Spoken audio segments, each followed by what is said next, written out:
Ah, so much excitement out here.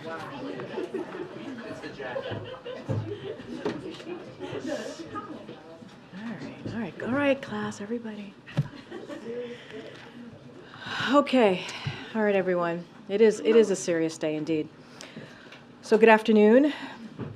Today, as part of our 10 Days of 10 Drugs series, we're highlighting Januvia, a drug that treats diabetes and that was selected for Medicare price negotiation as part of President Biden's Inflation Reduction Act. Last year, around 885,000 seniors were prescribed Januvia and spent on average up to $500 a month for this life-saving drug. One of those seniors is Stephen from North Carolina, who wrote to the president that he pays over $500 a month for this life-saving medicine. For years, politicians talked about taking on Big Pharma to lower drug prices for seniors.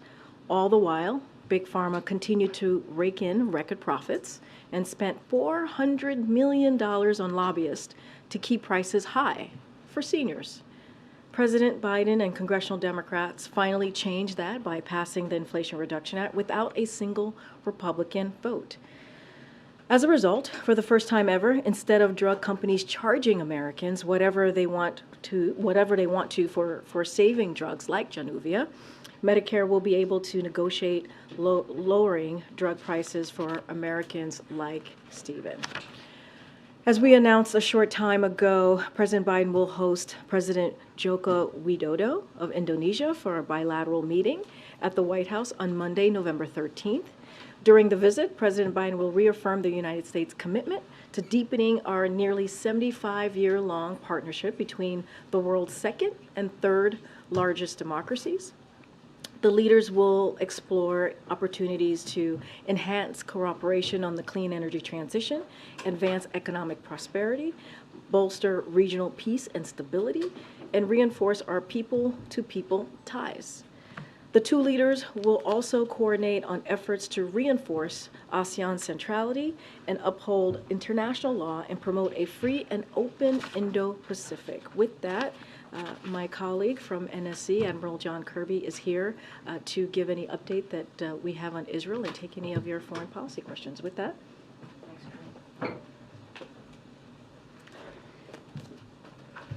Afternoon, everybody.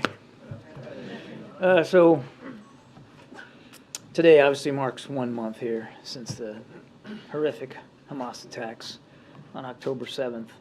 And we all just want to take a moment to acknowledge all the victims of that horrific act of terror. People slaughtered at a music festival, murdered in front of their kids in their home. It's a horrible day. And also it was a day where dozens and dozens of people were taken hostage. Many of them still being held hostage. So we also want to say that our thoughts continue to be with all of them and their families and their loved ones. I can only imagine the anguish that these families are still going through and have now for the past month, and the pain that they're feeling, the strong desire to get that seat filled at the dining room table again. We are going to continue to pursue every possible measure that we can to get those hostages released and to get those folks back with their families where they belong. And again, we continue to keep them in our thoughts and prayers. We're also keeping in our thoughts and prayers this 1 month in the many, many thousands of innocent Palestinians who have been killed in the conflict since October 7th, and the many more who are injured and wounded in the conduct of these operations. And quite frankly, the 1.5 million that have been displaced internally from their homes. We're mindful of that suffering as well. And 1 month in, it's good for everybody to take a knee, take a pause, and remember the scope of the suffering here and the terrible images that many of us have seen coming out of both Israel and Gaza. Now, on the humanitarian side, I can tell you that over the last 24 hours, 93 trucks were able to enter Gaza through the Rafah border. That was as of yesterday. That brings the total to 569 trucks since October 21st. And as we've said many times before, we know that's not enough. It's a trickle. I mean, as a matter of fact, before October 7th, that's about the number that was getting in every day. Now, it fluctuated a little bit, but it was several hundred, up to 500 a day. As you all saw yesterday, the president spoke with Prime Minister Netanyahu, and he certainly discussed the need to continue to try to accelerate and increase the amount of humanitarian assistance that's going in. He also talked about the importance of pauses in the fighting to allow for aid to get in, people to get out, and for hostages to be released. We'll keep that dialogue going, obviously, with the Prime Minister and his war cabinet. On the idea of people getting out, so we do expect more individuals to depart Gaza today via the Rafah crossing. To date, there's been over 400 U.S. citizens and their families who have been able to depart and have been seeking the assistance of our consular team at the embassy in Cairo. And in just the last 24 hours, about 96, so just under 100 U.S. citizens and family members were able to move across that border. And as I said, it's very fluid. We won't get the final count until the end of the day today because the day is still going on. But we do expect that there'll be more Americans to come out today. So keeping that Rafah crossing open for aid to enter and Americans and other foreign nationals to leave has been a major priority for the president, will remain so going forward. And as I said, we're going to be focused on getting folks out, getting aid in, and getting those hostages released. Thank you, Admiral. The UN Secretary General said Gaza is becoming a graveyard for children. He said the IDF is hitting civilians, hospitals, refugee camps, mosques, churches, and UN facilities, including shelters. So if a war zone is becoming a graveyard for children, can you still say that Israel is following the laws of war? What I'll tell you is that we continue to stress to our Israeli counterparts that they be as discriminate and careful in their targeting as possible. And it is sad to see. It's horrible to see the images of young kids being pulled out of rubble and so many of them not making it. Hamas is putting those children and their families in greater danger by not letting them go, by encouraging them to stay, by sheltering in their homes, building tunnels under their hospitals, and by holding children hostages. We know that there's a portion of the 240 plus that they're holding as hostages are kids. They're kids. And we've been trying mightily to get those children released. We've had no success so far. And Israel's prime minister told ABC News that Israel will have, quote, overall security responsibility over Gaza for an indefinite period. But the president said that it would be a big mistake for Israel to reoccupy Gaza. So how much daylight is there between what Israel and the U.S. see as the future of Gaza? We're having active discussions with our Israeli counterparts about what post-conflict Gaza ought to look like. The president maintains his position that a reoccupation by Israeli forces is not the right thing to do. We'll let them speak to their intentions, but we are definitely having conversations about what the post-conflict environment ought to look like and what governance in Gaza ought to look like. One thing there's absolutely no daylight on is Hamas can't be part of that equation. You can't go back to October 6th. A senior U.S. official told us last week that the U.S.'s expectation is that in the coming days we should see a decrease in Israel's air campaign and more of a tactical ground offensive. Can you tell us a little bit more about what led to that assessment, and have you seen that in the past few days? I can't speak for what an anonymous official said about Israeli military operations. I'm not going to get into the habit of speaking of a tactical nature to their intentions, plans, or activities here from the podium. They have obviously gone in on the ground with the intention of putting pressure on Hamas leadership and to find, fix, and finish some of that leadership. I'll let them speak to those operations. And John, you said yesterday that you wouldn't want to overstate the efforts that Israel is making to limit civilian casualties. That's a change from a week ago when you said that it was obvious Israel was trying to minimize casualties. Can you just help us understand that shift in the language? No shift. Both can be true. We have seen indications that in certain operational environments that they are making an effort. For instance, let's go back to the ground thing. And again, I don't want to be armchair quarterbacking another military, but they're moving into and onto and into Gaza with smaller units than what a lot of people thought they would do. They thought it was going to be this big, massive formation into North Gaza, and that's not what they've been doing. And when you are on the ground, while the risk to your troops is higher, you can be more discriminate. You can be more careful in your formations and your targeting and what you're going after than you can be from the air.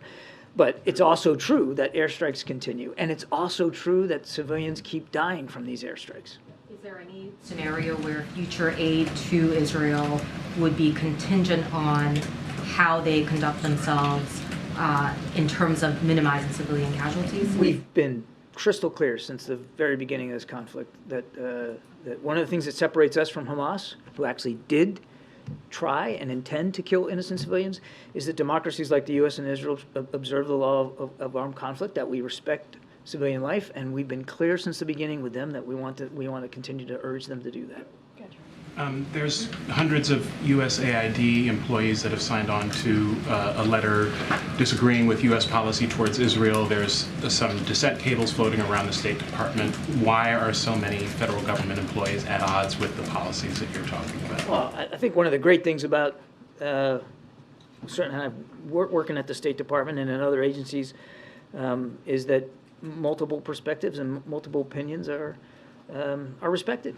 And there's an avenue, like you said, the dissent channel. I can't speak for what is or what isn't in the dissent channel, but having worked at the State Department, I can tell you that that's a time-honored and traditional way for employees there at the State Department to voice their concerns, and I think that's a good thing. The president understands that there's strong emotions and feelings here, all around, all across the board.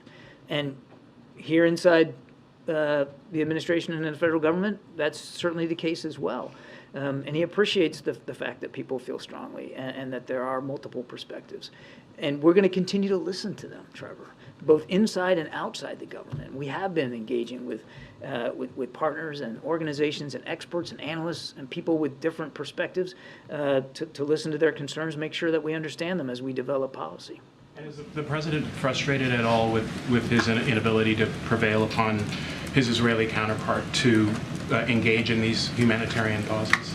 There have been humanitarian pauses already. There's been some. I mean, one of the ways we were able to get those first few hostages out was a pause in the fighting. And Prime Minister Netanyahu, I believe in an interview last night, also talked about the fact that he has approved certain pauses throughout the country. So there have been, and we are going to continue to work with our Israeli counterparts going forward to make sure that we can continue to do them. But the idea here is, they're localized in terms of geography, they're limited in time and duration, and they're usually for a specific purpose or purposes, getting stuff in, getting people out. And we have every expectation that we'll be able to continue to have those conversations. Just to follow up on what you just said about the Prime Minister's comment about the little pauses. So does the U.S. see that as sort of a satisfactory response to the humanitarian pauses that President Biden has been calling for? He's talked about like an hour here, an hour there. It's in keeping with the conversations that we've been having with our Israeli counterparts about the need for humanitarian pauses in the fighting. I wanted to ask. Sorry. No, that's okay. I figured. In late October, you had referred to the fact that the administration is not drawing any red lines for Israel. As the death toll for civilians in the Gaza Strip has gone up, I wanted to ensure, is that still the case, that the administration has no red lines at all?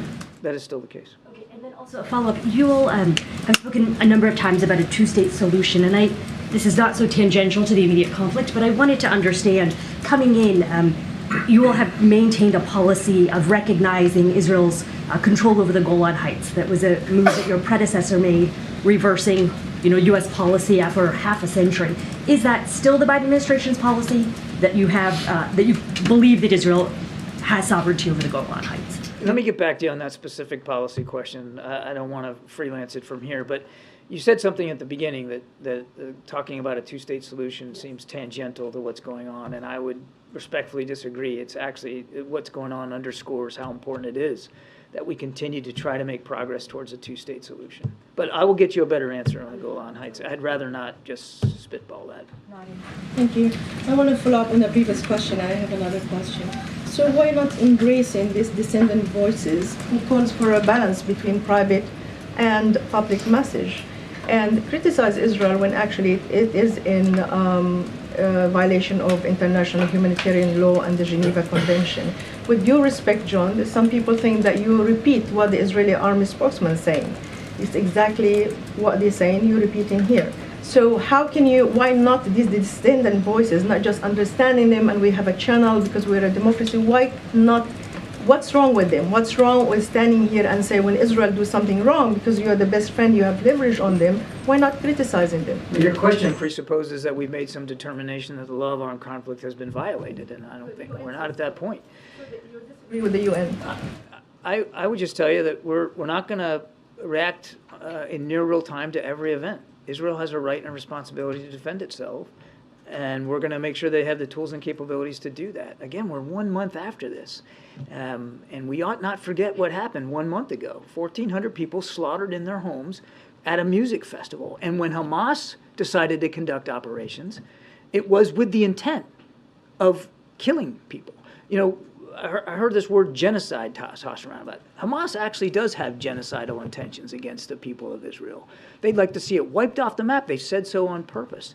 So that's what's at stake here, and we're going to keep making sure that Israel has that ability to do that. As for the voices, of course we respect all different voices and perspectives on this, and we know that there's a lot of there's a lot of high emotion here when it comes to what's going on. We have never shied away from criticizing our friends and partners when we believe it's warranted, and we'll continue to do that. We also believe that the best diplomacy, the best progress in diplomatic pursuits is to do it privately and outside the public eye, and we'll continue to do that as well. We'll continue to have those tough conversations with our good friend. Anybody forgot what happened on October 7th, but regardless, I'm not saying you did forget. I'm just saying it's all good for us. We should all be reminded of what happened, and it happened a month ago today. You talked about settlers' violence in the West Bank. The president spoke about it, but there's also violence by the Israeli army. There is many Palestinians being shot dead in the West Bank. It's 163 since October 7th. There's also massive arrests. There is 1,350 have been arrested under what the Israeli called an administrative detention, i.e. they can arrest a person without a trial. So is this something that concerns you? Is this something that you convey to the Israelis considering the situation in Gaza? Yes. Thank you. Thanks, John. I'm going to follow up on MJ's question because I didn't hear an answer about the potential suspension of aid. I know that you've repeatedly said that you've talked to the Israelis, that the U.S. talks to them every day about minimizing civilian casualties. But do those talks include laying out any consequences if they do not, including a suspension of aid? I'm not going to get into private diplomatic conversations that we're having with our Israeli counterparts. I will tell you this. We're going to continue to make sure that they have the tools and the capabilities that they need to defend themselves against what clearly was an existential threat to their society and to their people. We're going to continue to make sure they have what they need. We're also going to continue to urge them to be as careful and deliberate and discriminate in the targeting as possible. Right. Jake Sullivan, Feiner, you have all said that any time that the U.S. transfers weapons to another country, it requires assurances that those weapons will be used within the occurrence of law. So just to be very clear, the U.S. does not believe... That's different than what you're suggesting in your question, which is that we're going to layer on more restrictions on the security assistance that they're getting, and that's not what I'm alluding to, or we're not talking about that. The transfer of weapons that have already happened. Just to be clear, the U.S. has not determined that Israel has violated any of those boundaries. No. And one more point of clarification on what the Prime Minister said about playing a security role indefinitely in Gaza. Does the U.S. see a distinction between that and reoccupation, or is it one of the same? I'll let the Prime Minister speak to his comments and what he meant by indefinite. President Biden's been very clear we don't support a reoccupation of Gaza by the Israeli Defense Forces. We do think that there needs to be a healthy set of conversations about what post-conflict Gaza looks like and what governance looks like. What we absolutely agree with our Israeli counterparts on is what it can't look like, and it can't look like it looked on October 6th. Thank you, Karine.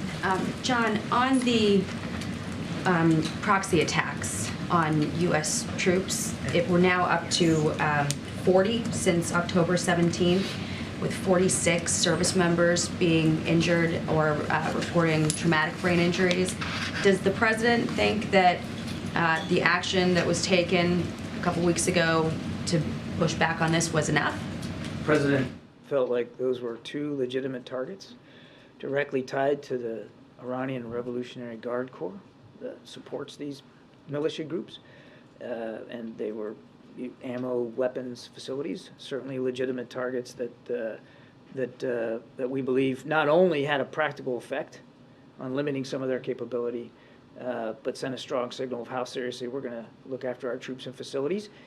If and when we decide to respond again in the future, we'll do it at a time and in a manner of our choosing. We will absolutely take the action that we need to take. The President, as Commander-in-Chief, will order that action to protect our troops and facilities as he sees fit. Has there been any additional warning from the President since the last time we responded that this needs to stop? Because clearly the attacks on our troops didn't stop. I will not get into the decision-making process or options before the Commander-in-Chief. I would just tell you that we will continue to take the action we believe is appropriate to protect our troops and our facilities. And then on the apparent disagreement between the U.S. and its ally, to some of the other questions that you've already gotten, it is notable that we're seeing the U.S. more readily acknowledge some space between what we're advising and what Israel is doing. Like, Israel appears to be resisting the humanitarian pauses still. The President, the administration has been calling that for a couple of weeks, saying that we don't support indefinite occupation. That was a State Department briefing today after Netanyahu said that Israeli forces could be there for an indefinite period of time. And even in the readout from the call with the Prime Minister, the White House readout used again the language of extremist settlers. This is somewhat notably different than the kinds of language we were hearing immediately after October 7th. So can you characterize the closeness of the relationship right now? It's extremely close. And we're, as was transmitted by the President in the call of Prime Minister Netanyahu yesterday, we remain solidly behind Israel as they continue to try to eliminate this threat to their people and to their sovereignty, and they're going to continue to get security assistance from the United States. There's no daylight there whatsoever. Now, look, we're friends, and friends don't have to agree on every single nuance and every single word. The Prime Minister speaks for a sovereign nation and for a sovereign people, and he should obviously, be queried about the points that he's making, but it doesn't mean that we're somehow backing away from our friend and our ally Israel, the strongest ally we have in the Middle East, or we're backing off our support for what they're trying to do to protect their people. Or Netanyahu in particular, given the Politico reporting from a little while ago that was a point of discussion whether he'd be... I'm not going to get into the confirming those kind of press reports. I would just tell you, these are two men that have known each other a long time. And I don't think it's any shock to anybody that on a political spectrum, they're not exactly always in the same place on every issue. But one thing they do agree on is that Israel has a right to exist as a country, and they have a right and a responsibility to defend that country and their citizens against the threat that was posed to them like on October 7th. And in the United States, they will continue to find a true friend that will continue to support their ability to do that. Okay, Peter. John, we know about the strikes that took place in northeast Syria a matter of weeks ago. Just to be very clear, have there been any additional U.S. strikes against targets as Iranian-backed proxies in Iraq or in Syria beyond those? You mean from the United States? From the United States? No. There have not. So just to be clear, then, there have been at least 17 attacks on bases that house Americans since that last set of strikes. Will you agree that those strikes did not deter these Iranian-backed proxies from continuing their assaults on American bases? I would certainly agree that there have been continued attacks. I would also note that none of them have been effective, and in many cases thwarted before they could pose any kind of a direct challenge.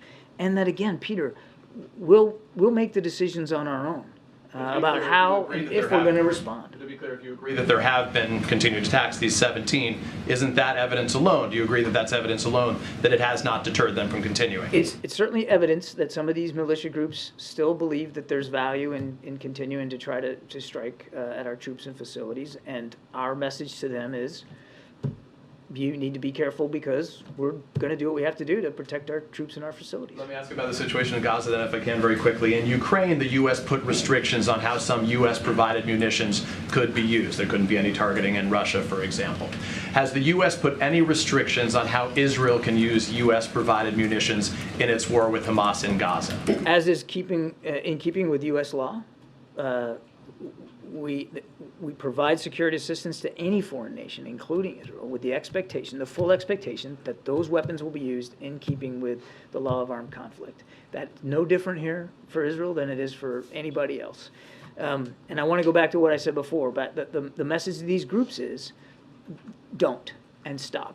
These attacks are unacceptable. Then if I can ask just to punctuate the last thought that we were just talking about, to be clear, does the U.S., and they have to be within the laws of war then, is our position on this, armed conflict. So All security assistance is governed by the law and governed by a requirement that it be used in keeping with the law of armed So conflict. acknowledging the wide belief and understanding that Hamas has built tunnels underneath a variety of different locations, including hospitals, is the U.S. comfortable in knowing that Israel would or continue to target hospitals in Gaza? I won't speak to specific targets, Peter. I think you can understand why I won't do that. It's not a military operation that we're running or leading. The Israeli Defense Forces are conducting these operations. With the Israelis making their own decision that could include hospitals, right? As I've said before, when you're fighting in urban warfare, you've got to make some tough choices about your targets. Something could be a completely legal target, but because the civilian casualty count is too high, maybe you don't do it. Maybe you make a policy decision not to do it. These are the kinds of tough decisions that Israeli commanders are going to have to make for themselves. We're going to keep urging them to be as discriminate and careful and cautious as possible. Thank you very much. No, I'm sorry, you said eight. You said eight. Okay, sorry. John, going to the military installations that had these drone attacks, you talk about protections. What are the protections that you can tell us about that you're, seriously, I mean, because for the United States to have military bases attacked and then military personnel injured, is there also a concern that these attacks can spread beyond Syria and Iraq and here and anywhere else in the world? There's no indication right now that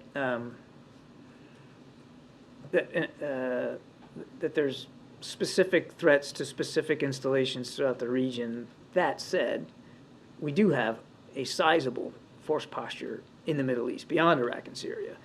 And in light of what's been going on the last month, of course, the Defense Department is taking a look at that posture and looking at force protection and making adjustments as necessary, depending on where you live in the region and what the threat level might be. So I won't speak for our commanders, and we never talk about force protection specifically, but we obviously make adjustments as needed. And then to your first question, again, without getting into too much tactical detail about how we attempt to thwart some of these attacks, there are capabilities that we have that permit us to eliminate threats further afield, further away from our bases, and we employ those as appropriate. But that doesn't mean, and we've seen in just the recent weeks, that occasionally an attack could get through and get close to a base or even land on a base. So that protection has to be stepped up because, as you just said, there's some that have gotten through, and this has happened over a 3-week period over and over. It's an iterative process, April. We're constantly looking at the threat streams and constantly trying to adjust force protection measures to deal with it the best we can. Obviously, in a perfect world, we wouldn't want any attacks on our troops and facilities. The next near perfect world is that you can eliminate these threats before, what was you say, left of launch, right? Before they're launched. And if you can't do that, then as far away from your people as possible. It's called layered defense, air and missile defense, and the Defense Department is constantly evaluating what that looks like. And last question on genocide. Let's go to Africa and the Congo. What is the White House doing, or national security or state doing about this genocide that's happening in the DRC? I'll tell you, I'm going to take your question because I don't have a lot of context for you on that today. I'll take the question and we'll get something back to you. But obviously, we're in close touch with African partners across the continent and mindful of a range of these kinds of security threats. And certainly, we don't want to see anybody subjected to genocidal intentions or actions by any group. But let me get back to you with more specifics. Anita. Thank you so much. I have a Russia question and then an East Asia question. Starting with Russia, the U.S. and NATO criticized Russia for pulling out of the CFE. This is the Conventional Arms Treaty. And now the U.S. and NATO are pulling out of the CFE. How do you square that? How do you justify that? And is it the intention of the U.S. and NATO to use that space to expand the footprint of conventional arms, perhaps in Ukraine or elsewhere on the European continent. My goodness, I don't know how we could justify not pulling out of it. And given that the Russians have decided unilaterally to just throw it in the trash heap. I mean, they technically, not technically, they actually did violate it when they invaded Ukraine. So it's disappointing. I wish I could say it was surprising, but it's not. And they left the United States and our NATO allies with no choice but to cease our accommodations and compliance with the treaty as well. As for future force posture, I certainly won't talk about that from this podium. We'll do what we need to do to make sure we can meet our Article 5 commitments to our NATO allies, and that could require force posture changes, but I'm not prepared to speak to that today. So on East Asia, is it okay if I ask you East Asia? Yeah, go ahead. All right, sorry. Can you just update us and bring us up to speed on this Biden-Xi meeting, when it's happening, if it's happening, if the military channel has been reopened, and also when President Biden meets with President Widodo, is he going to be bringing up the Israel-Hamas conflict, and in what context? No, and I don't know. Go ahead, John.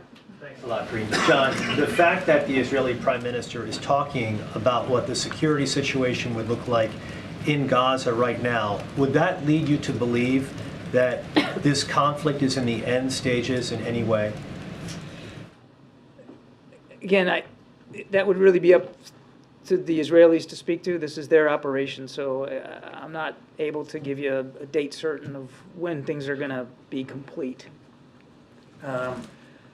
And Prime Minister Netanyahu has talked about that he foresees potentially lengthy operations here to rid themselves of the threat that Hamas poses. But I think it just makes good sense, no matter how long you think this conflict is going to go on, for people to be thinking about what post-conflict Gaza needs to look like. And it's a prudent, responsible thing to do. The Prime Minister has also said definitively no ceasefire unless there is a return of all hostages. Is that a reasonable position that he's taken? You'll have to talk to the Prime Minister. Again, we're not going to characterize or armchair quarterback everything he's saying. We still believe that a general ceasefire is not appropriate at this time. And by general ceasefire, we're talking about everybody laying down their arms, for an indefinite period of time in the anticipation of peace talks and some sort of negotiated settlement. And we just don't believe that it's the right time for that right now. We do think it is the time to continue to pursue pauses in the fighting of a temporary nature for specific purposes. Good. Thanks, John. Does the U.S. have a better sense of how many Palestinians have died in Gaza? We don't have an exact figure. We don't have the capacity or the capability to provide you an exact figure. We still don't believe that taking the Ministry of Health's numbers at face value is wise, but we can't provide you with an alternative number. We do know that it is in the many, many thousands. I mean, there's no question about that. There have been many thousands killed, and each one is a tragedy, and we grieve and mourn for each one of them. And we want, again, to stress that no civilians should be hurt. These people are victims, too, of the fighting. They're certainly victims of Hamas. The count of 10,000 people over the weekend, would you be confident in that estimation? Again, I'm not going to get into providing some sort of independent verification of those numbers. We're not able to validate those numbers, but we are not walking away from the idea that many, many thousands of innocent people in Gaza, mostly Palestinians, have been killed, injured, displaced, 1.5 million displaced from their homes. And all of that tragedy weighs heavily on the president and all of us here. And just one more question. My colleagues reported that the president has been briefed on a possible military facility from China and Oman. Are you able to confirm that? I am not able to confirm the veracity of those reports. I would just say that from the beginning of this administration, we came into the office mindful of the fact that the PRC was trying to expand its influence overseas in various ways, militarily, diplomatically, economically, and we have been working hard through diplomatic channels and diplomatic means to address the challenge of that influence that they're trying to expand. Thank you so much. John, you said many thousands of civilians dead. Do you have an estimation of the number of Hamas fighters officials who have been killed. No. And another one on the president's upcoming international trips or lack of. The president has said he intends to go to Africa this year. Is this still the plan? I don't have any updates on his travel schedule. Brian. I just want to circle around this. I guess April and Jackie and Peter kind of touched on it, but circling around back to that issue, is containment working? Because we've seen large numbers of, we've got what, 2 aircraft carrier groups, nuclear submarine. It would be counterintuitive for some with us moving all that in to think that we have it contained, but the idea that not letting it spread, do you feel confident that the U.S. military has done that well? Well, we wouldn't associate ourselves with the word containment, but I think what we've been trying to do is send a strong signal, Brian, of deterrence to any other actor in the region, be that a nation state or a terrorist group, that now's not the time to think about widening and escalating, deepening this conflict. That there have been additional attacks on our troops, that there have been additional rocket launches from southern Lebanon into northern Israel, doesn't necessarily mean that the war is widening and that these other actors have decided to go 2 feet in, all in, to help Hamas out. We haven't seen that happen. Now, why? You have to talk to them about their decision-making process, but we do believe we have sent a strong signal about how seriously we take our national security interests in the region. You mentioned a couple of carrier strike groups. Got a Ohio-class submarine now that's in the Central Command area of responsibility. We don't normally talk about submarines that way, but we felt it was important to lay that out there. We've added air and missile defense capabilities to the region, fixed-wing fighter aircraft to the region. I think the president has made it very clear how seriously he takes our interests. And how would you categorize our diplomatic efforts in that region? Secretary Blinken just left from yet another whirlwind tour around the region, the second in almost as many weeks, and you know we've got officials going in and out of the region all the time. We're very much focused on that, and now we've got a brand new ambassador to Israel in Jack Lew. And do you feel confident in the efforts that have been put forward? Confident in those efforts that have been put forward with Blinken and going forward. Do you feel confident with what's gone on? We feel confident that we're doing everything we can to support our ally and partner and to make it clear that we're going to protect and defend our interests in the Middle East. All right, a couple more. Go ahead. Can you talk about what metrics, or if the White House does have metrics to determine what Israel is accomplishing? You said you don't know, or you can't. Is it that you don't know, or you can't say how many Hamas leaders have been killed? You know, to what extent Israel has destroyed military capabilities of Hamas? What are the metrics? We can't independently verify some of these numbers going on casualties. We're not on the ground. We don't have. It's not like in Iraq and Afghanistan where we had the facility to measure the impact militarily against the outcomes we were trying to achieve. These are operations being conducted by a sovereign military, the Israeli Defense Forces, and they, and only they, should be speaking to the outcomes, the results that they're having. We're not in the business of analyzing and measuring what they're doing in their operation. These are their operations. Does the White House not then have metrics to determine what? We are not measuring, analyzing, independently assessing. These are Israeli Defense Force operations. It's not that I don't want to make too much of the comparison, but we don't do that for Ukraine either. We're not every day measuring, analyzing, assessing everything that Ukraine is or is not doing on the battlefield. Do we have a sense? Yes. But we let the Ukrainian military speak for what they're doing. We don't make it a habit to speak for foreign militaries. Thank you. I just want to follow up on my colleague's question here. If the United States is not analyzing the sort of impact on the ground, how can you be confident that the laws of war are not being broken? When I say analyzing, I mean it's not like we're creating a stack of PowerPoint slides every day on every operation that the Israelis are conducting. These are their operations. Now, we're in constant communication with them. And so the sense we get from how they're doing is from our communications with them. But we aren't. I couldn't, produce a set of sheets for you. Have been killed. We don't have. feel confident in the number of civilians that have been killed. We can't independently verify to a person how many have been killed. We know that many thousands have been.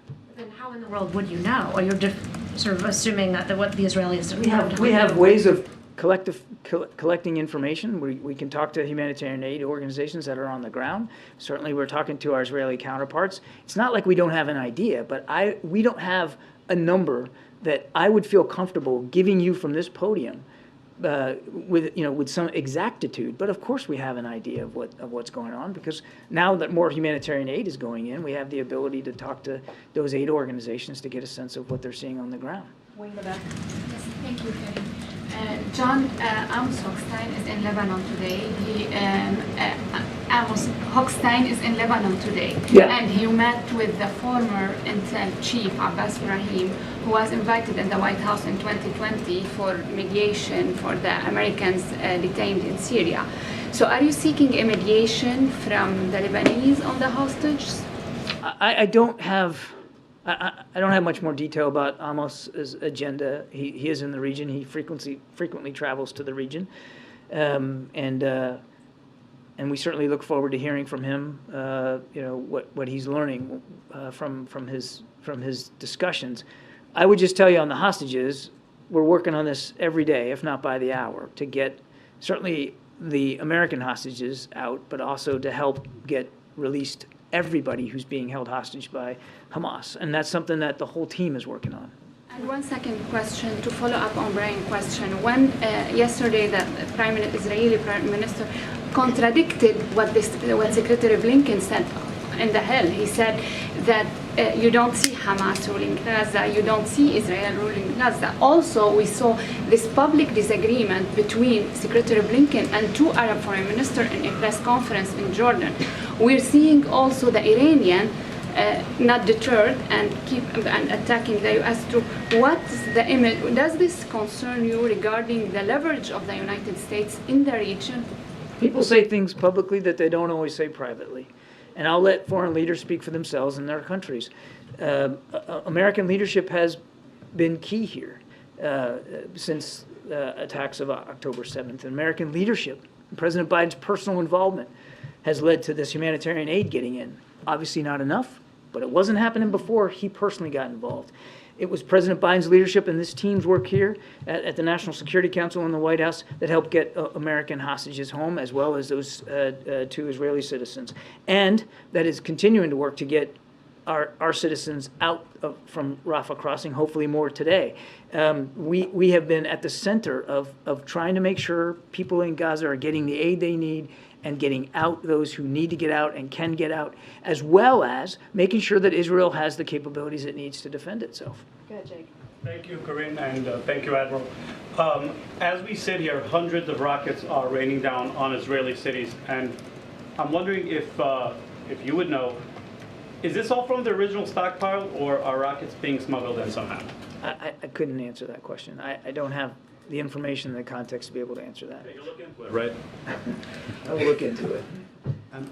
On Rafah, you've said multiple times that family members of Americans will be able to get out. Could you kindly define family member, please? The State Department is probably a better place to go for whether there's a textbook definition for family members, but we do know that family members, spouses, children in particular, are able to get out. The State Department has been in contact with some people through congressional offices, and the understanding that my colleagues have from talking to those people who are trapped in Gaza is that family member definition is being used is very narrow. For instance, parents of U.S. citizens only one parent may accompany a U.S. citizen if they're under 21. If they are not a minor, then the citizen's not a minor, then they can only go out with a spouse, not siblings, not parents. Why such a narrow definition of family? I'd have to refer you to the State Department. They're the ones that are handling the list of people that are qualified to get out and making sure that they're keeping them informed. Right, Ed, last one. Yeah. So on the Iranian proxies, why isn't the president's message of don't getting through that?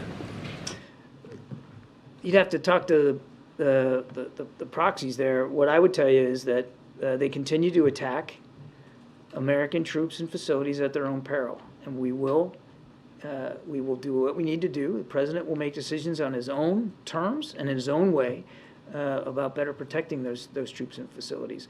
That they continue to do this at their own peril. So I want to get your take on this. Backing out a little bit, does the president see the new axis of evil, Russia, Iran, and China? The president's not slapping bumper stickers on axes of evil. What he's concerned about is making sure that we can protect and defend our national security interests around the world.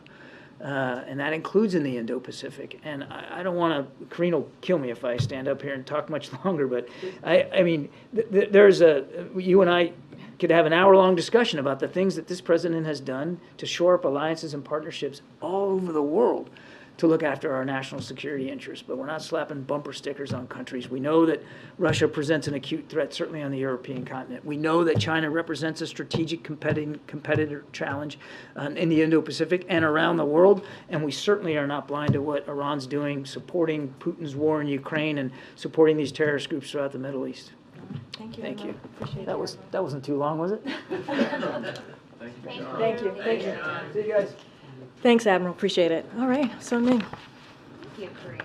Leader McConnell said moments ago that he spoke with President Biden yesterday and told the president that the national security supplemental has to have what he called a credible border solution to be able to pass the Senate. First of all, does the White House have any readout of that conversation?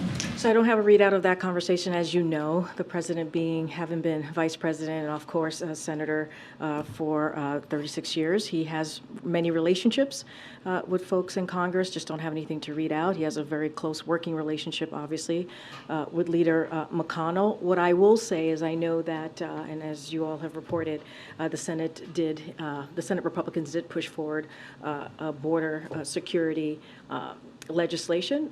We certainly think that if they are going to be serious, then they should have a serious conversation with us about it. It is not something that we see it as that particular legislation they put forward as being all that serious. And we have been very clear. There's a reason why the president included a supplemental that had border security, right? And if they want to have that conversation, we would love to have that conversation on how we can move forward in a real way, or they should just support what the president put forward. And so we just don't see anything in their proposal about creating, for example, an earned path to citizenship for Dreamers and others. There are things that are fundamentally missing, and we want to have a serious conversation, but we need to see something a lot more serious than what they put forward. Right, so obviously the White House doesn't like that specific proposal yesterday, but is the White House open to any sort of policy changes as it relates to the border in conjunction with the supplemental? Or are you only entertaining negotiations on the funding side of border issues? So look, as it relates to the border, you've heard us say time and time again, our immigration system is broken. It's been broken for some time now, for decades. And Congress, they have the power to change that. They have the power to put forth a comprehensive piece of legislation, like the president did on his first day in this administration, putting forth a comprehensive immigration legislation. And so they can address it. Only they can do that. And so, look, we want to have a serious conversation. We want to be able to talk to Republicans and see how we move forward in a real way. But, we believe that if Congress is serious, they should fund what the president put forward. And that's how we believe should be moved forward, how we should move forward on this. But they're not serious. What we saw from Senate Republicans is not a serious piece of legislation to move forward. Is that sort of serious policy conversation possible in the next 2 or so weeks? I mean, look, I'm not going to negotiate from the podium here, but what I can say is that the president took this very seriously when it comes to a broken immigration system, put forth a comprehensive piece of legislation to deal with this. He obviously included this in his emergency supplemental border security, and we're asking Congress to fund that if they are going to be very serious as it relates to policy changes. Look, the president already put forth what he believes how to move forward in fixing a broken immigration system, a system that has been broken under a Democratic president and also a Republican president. Catherine. Thanks, Karine. Has President Biden seen the polls from CBS News and New York Times that were out this weekend that show he's trailing the former president if they were to go against each other in 2024? So first, let me just be clear. I'm not going to speak to anything related to 2024.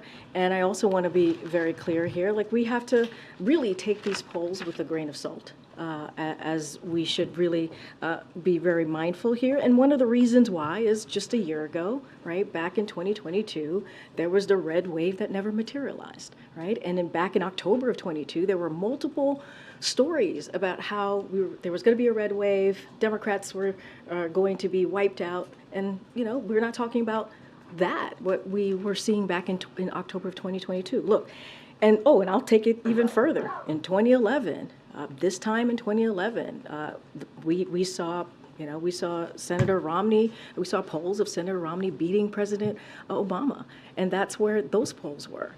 And so, look, our focus, obviously, is going to be doing what the president was elected to do, which is focusing on delivering for the American people. And there's going to be a lot of polls out there. Until the next couple of months, there's going to be a lot of dozens and dozens of polls. It's not my job or my job from here to analyze these polls. Obviously, there are going to be folks on TV who are going to be doing that.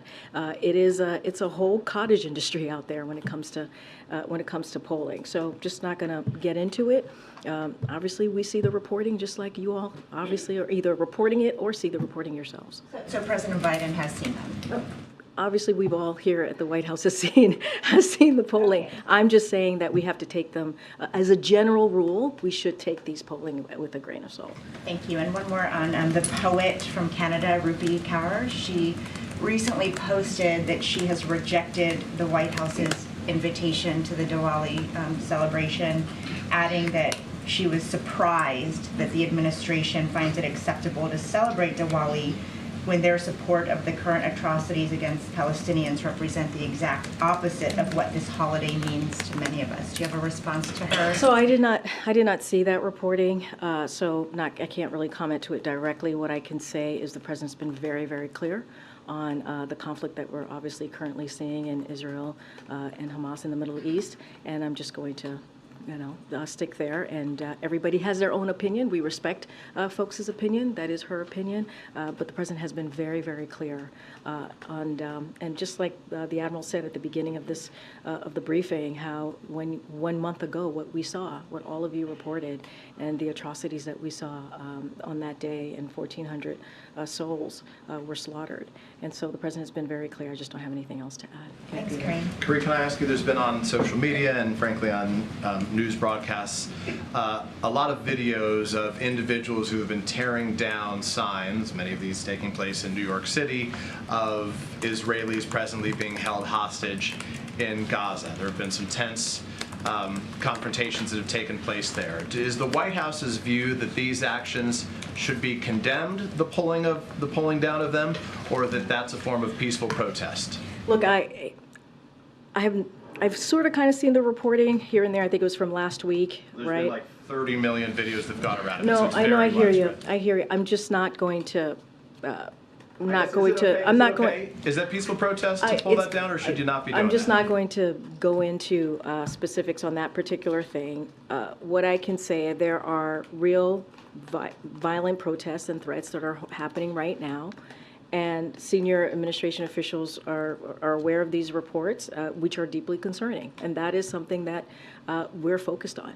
Right? So to be clear, it's deeply concerning that people would be pulling these things down? I'm just saying, as it relates to a lot of reporting out there about violent protests and threats, And so I can speak to that. I can speak to how FBI is tracking an increased volume. I can speak to the frequency of threats that we're seeing to the Jewish community, to the Arab American community, to the Muslim communities in the United States since October 7th. That is something that I can speak to, and obviously DOJ and FBI are working with local law enforcement on those threats. And of course, that is deeply concerning to us, and so that is what we're going to work on, focusing on that. I'd be grateful if you take the question just to see if there is a position the White House has on that just for going forward, because it's created a lot of divide in this country right now. I'm happy to. As it was appropriate. I'm Then if happy I can to. follow quickly on a different form of protest, vandalism that we saw take place outside the White House. Is the president concerned, is the White House concerned that these protesters, in this case vandals, could get so close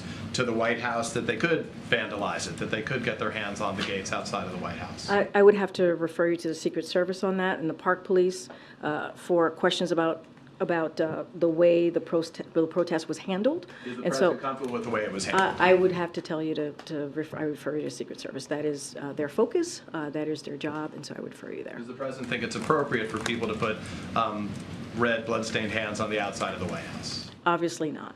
Obviously not. Does the president plan to attend the UN Climate Summit this year? I don't have anything on his schedules to read out to you today on that. Is the president at all concerned that, having set a precedent and gone to the last two UN climate summits, that if he doesn't attend this year, it will send a signal? I don't have anything to share, so I can't answer that question. We don't have anything to share about the president's schedule for the rest of the year as it relates to any foreign travel. Go ahead, Jim. Karine, a potential government shutdown is now 10 days away. It seems like we're hearing far less from the White House this time around just about how potentially painful that could be for the economy, for the country, if there were to be a shutdown than the last time around when we were this close to the deadline. Is there just more optimism this time around that that can be averted? I would say, MJ, there's just a lot going on, as you know, in the past month, right? As we had my NSC colleague here take about 45 minutes of questions on what's been happening this past month. So there's been a lot going on, right? The president has to do multiple things at once, and that's what he's doing. As it relates to a potential shutdown, the CR, look, House Republicans have work to do, right? It is their jobs, and they have to stick to their promise and honor their word to avoid a shutdown. Period. It is their job to avoid that. We cannot be dealing with political games or brinksmanship. Obviously, all of the concerns that we had leading up to the last potential shutdown still is a concern of ours, right? There are programs, vital programs, that Americans need, and they should be able to. We should be able to continue providing those programs. It would be not beneficial to our economy, obviously, if this were to occur. It would hurt our economy. It would hurt our national security, and if a shutdown occurs, and it would have extreme cuts to law enforcement as well, public health and education. All of the things that we've talked about that still exist.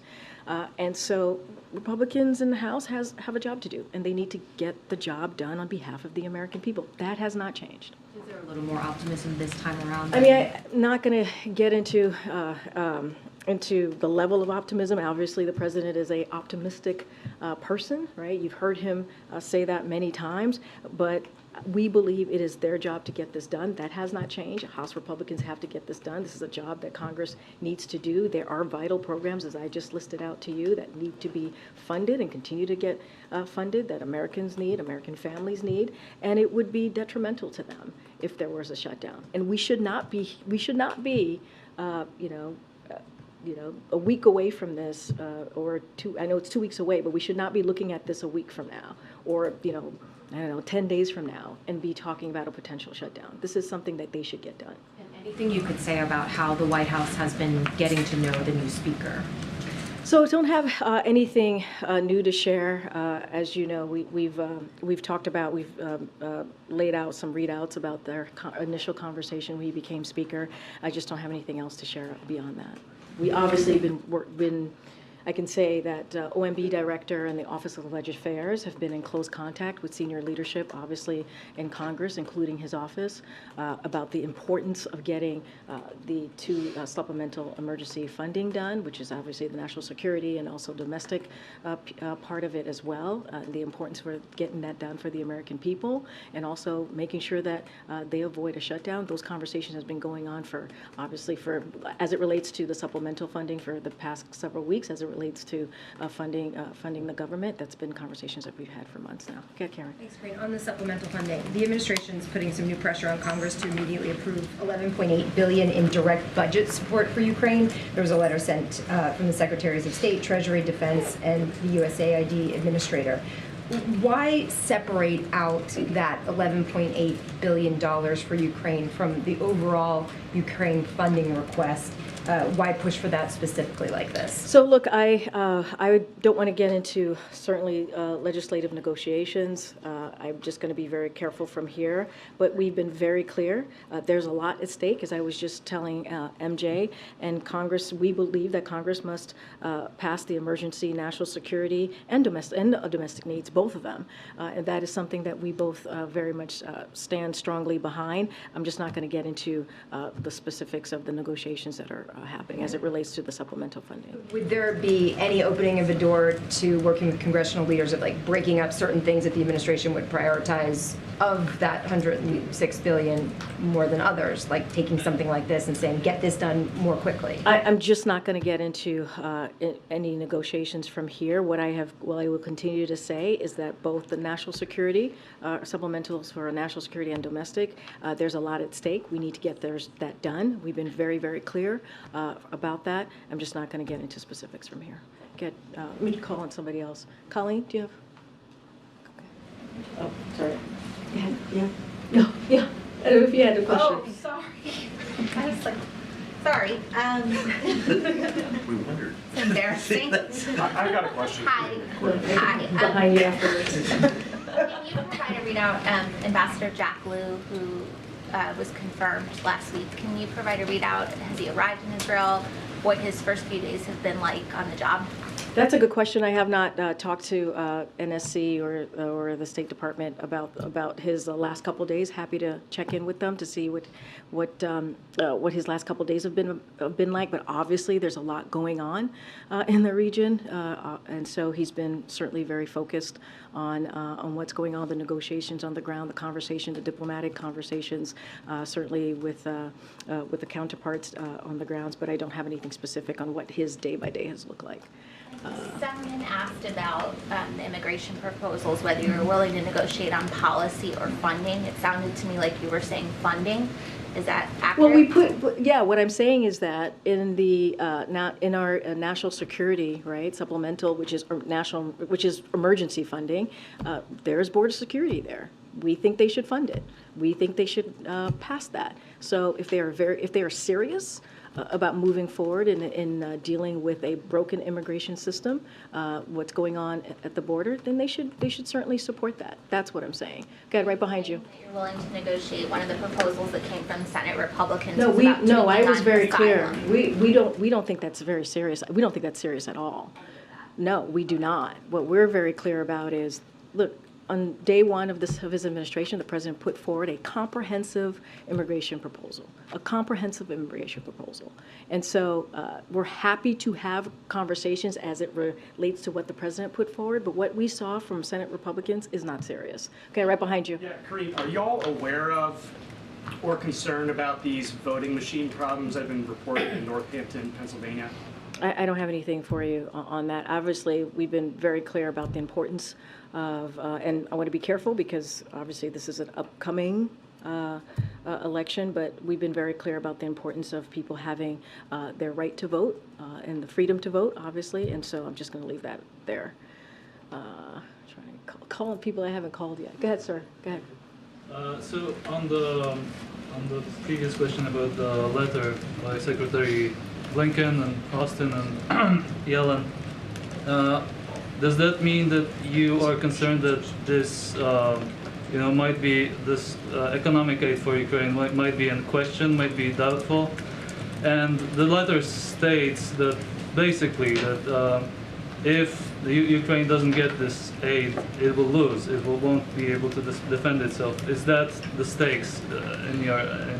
Well, we've been very clear the importance of Ukraine getting that funding. We've been very clear about the importance of the brave people of Ukraine who have been fighting this war, this aggression from Russia.